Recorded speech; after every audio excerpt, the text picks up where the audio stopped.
Now, depending on where I land, if I go to the Old Testament, I start talking about enemies and use all of the tools that are given, I'm going to interpret the text, but it's going to be out of the general. It's going to be separate from the general context of the intent.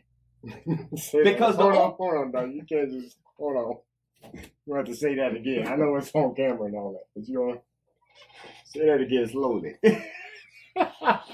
If I'm dealing with enemies, that's, share with people how to deal with their enemies. So I'm looking at a passage of scripture that deals with enemies. However, the inspiration for the message comes. I'm going to miss out on the intent of the scriptures, which is either to get me in a relationship with God or to be responsible within that relationship. I'm going to miss out if I don't look at scriptures I'm preaching or teaching through the lens of Jesus. If I go to the Old Testament, I'm going to see they do you wrong, you do them wrong. They do you wrong, you leave them alone. That's all I'm going to get out of this. Oh, the Lord tell you go wipe them out. Oh, the Lord, right? Oh, he going to fight your battles. Don't trip. But if I look at them through the lens of Jesus' teaching, then I realize now my job is to love my enemies.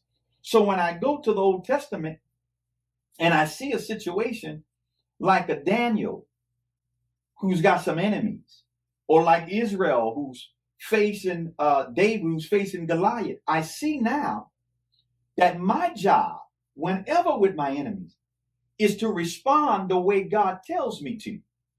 And God's never going to have me respond to anybody that's not in an expression and in keeping with his character. So you say, well, what do you do with stuff like that? You don't bother that.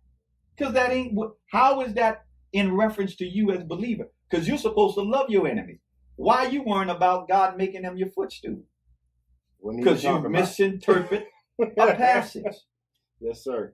My Lord said to thy Lord, sit thee here on my right hand while I make your enemies your footstool. And we have used that passage to indicate somebody messing with you on the job. God gonna get them. Now that's God's child too. Y'all two just don't get along. Right. Just like you got people in your family, blood brothers and sisters. We all do. That we don't necessarily get along.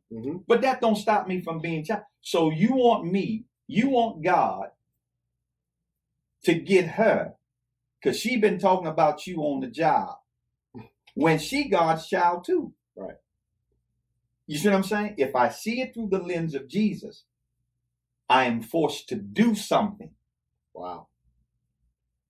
I don't know if that's a whole spiel. I try to clam a whole theology paradigm shift. That's a doozy there. That's a game changer, right? And I definitely want to dig into more of that. But I'm not gonna give y'all a sweet cliffhanger like that. I'm just gonna let you know that we're gonna talk about, because I definitely want to get into Doc, your and you have a very unique, I believe, method of studying and interpreting the Bible. I mean, children's Bibles and all that kind of stuff. And I want to dig a little bit deeper into that next time. But thank y'all for joining. Make sure to tune in for the next episode of Cutting It Straight. Because straight talk makes straight understanding. Makes straight understanding. God bless y'all. We'll see you soon. This is Bishop Clark. I'm so excited to come and give you some good news. The good news is we've gotten all of the bells and whistles together.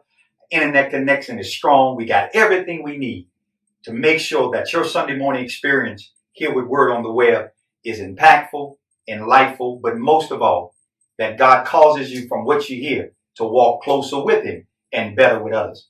I'm coming to you to share with you about our new service time that we will air on our Facebook page, Word Assembly - Bishop Key Clark, at 8 a.m. Previous week's sermon will air, and at 11 o'clock every Sunday morning, a new sermon will air. Would you please do me a favor? Would you get the word out in all of the areas that you can and you have influence? Do that for your bishop. I'll see you Sunday. I holla.